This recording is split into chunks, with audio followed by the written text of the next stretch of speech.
Hello everyone, आज हम लोग पढ़ने वाले हैं 8.1 का question number 6। Question number 6 most of the time आपके एग्जाम्स में पूछा जाता है। 3 नंबर्स के लिए क्वेश्चन बनता है, उस क्वेश्चन के लिए हम लोग थोड़ी सी बातें कर लेते हैं।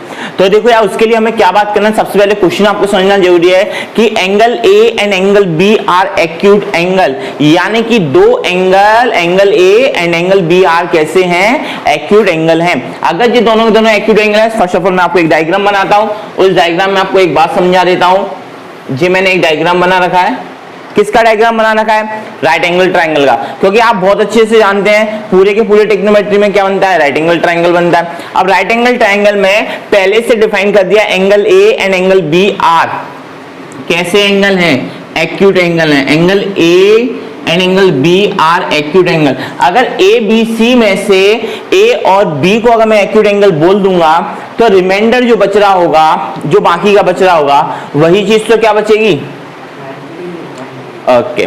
तो भैया मैंने क्या बोल दिया, यहां पर एक एंगल बच रहा है जिसको सी, इसको 90 डिग्री बोल दिया।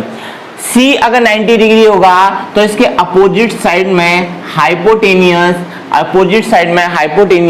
फाइनल हो जाएगी। अपोजिट साइड में क्या हो जाएगी, हाइपोटेनियस फाइनल हो जाएगी। ओके स्टार्ट करते हैं। मैं बोला in a right angle triangle angle C is 90 degree. मैंने इस वाली बात को आपको समझाया। आगे बढ़ते हैं। मुझे इसमें किन दो चीजों के लिए बात करनी है, उसमें बोला कि cos A और cos B are equal, cos A and cos B are equal. तो हमने कल देखा हुआ था PBP अपॉन HHB। इसमें जो cos होता है वो कैसे पता चल रहा है, परपेंडिकुलर अपॉन बेस से। अगर मैं एंगल A के लिए बात करूंगा तो सामने वाली साइड परपेंडिकुलर हो जाएगी और ये वाली साइड बेस हो जाएगी। पर किसके लिए, एंगल ए के लिए। मैंने आपको बताया हुआ है जहां भी एंगल बन रहा होगा उसके सामने वाली साइड परपेंडिकुलर और रिमाइंडर साइड जो होगी वो बेस हो जाएगी। क्लियर है। तो एंगल अगर cos ए के लिए बात करूंगा तो ये परपेंडिकुलर और जो वाली बेस, हाइपोटेनियस में कोई चेंजेस नहीं होगा। और सपोज करो अगर एंगल बी के लिए बात करूं, एंगल बी के लिए परपेंडिकुलर बन जाएगी और ये बेस बन जाएगी। डिपेंड किसके ऊपर करती है, डिपेंड करती है ये एंगल्स के ऊपर, जो वाली चीज डिपेंड करती है। ओके तो जो वाली चीजें किसके ऊपर डिपेंड करती है, एंगल्स के ऊपर डिपेंड करती है। आगे बढ़ते हैं। मैंने बहुत सिंपली वर्ड में आपको एक बात बताई कि cos A, तो cos को कैसे बनाते हैं, बेस अपॉन हाइपोटेनियस। A के लिए बात हो रही है तो बेस कौन है, बेस हो गया AC, तो मैंने यहाँ पर AC लिख दिया और हाइपोटेनियस AB दिया हुआ है। तो मैंने cos A को अकॉर्डिंग टू जहां पे मैंने ब्लू से लिखा है उससे बेस अपॉन हाइपोटेनियस, और cos B को मैंने ब्लैक कलर से बताया हुआ था तो ये भी बेस अपॉन हाइपोटेनियस हो गया। बस क्या हुआ है, दोनों बार क्या हुआ है, दोनों के दोनों बार क्या हो गया कि बेस और हाइपोटेनियस आपस में चेंज हो गए। बेस एंड हाइपोटेनियस आपस में कैसे हो गए, चेंज हो गए। आगे बढ़ते हैं। cos A और cos B हमको गिवन है कि वो इक्वल है, तो मैंने उसके सामने AC अपॉन AB, यहाँ पर BC अपॉन AB लिख लिया। कैसे बनाया गया है, बेस अपॉन हाइपोटेनियस। एक बार एंगल A से बनाया, एक बार एंगल B से बनाया, एक बार एंगल A से बनाया, एक बार एंगल B से बनाया। दोनों लिख लिया।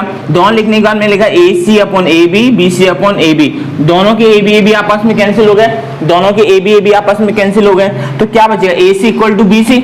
हम जानते हैं किसी भी ट्राइंगल के अंदर कोई भी एंगल बनता है तो वो उसके अपोजिट साइड के कारण बनना है। देखो मैंने यहाँ लिखा हुआ है, in any triangle opposite angle are equal if side are equal। अगर कोई भी ट्राइंगल आपस में इक्वल होते हैं तो वो एक ही कंडीशन में इक्वल हो सकते हैं, जब इनकी साइड्स आपस में कैसी हो, इक्वल हो। अगर ये साइड्स आपस में आपको पहले से इक्वल दे रखी हैं, कौन सी, AC और BC आपस में कैसी दे रखी हैं, इक्वल। तो AC देखो, AC कहाँ है, AC यहाँ है, तो AC के सामने कौन सा एंगल बन रहा है, एंगल B। तो AC के कारण कौन सा एंगल बना होगा, एंगल B।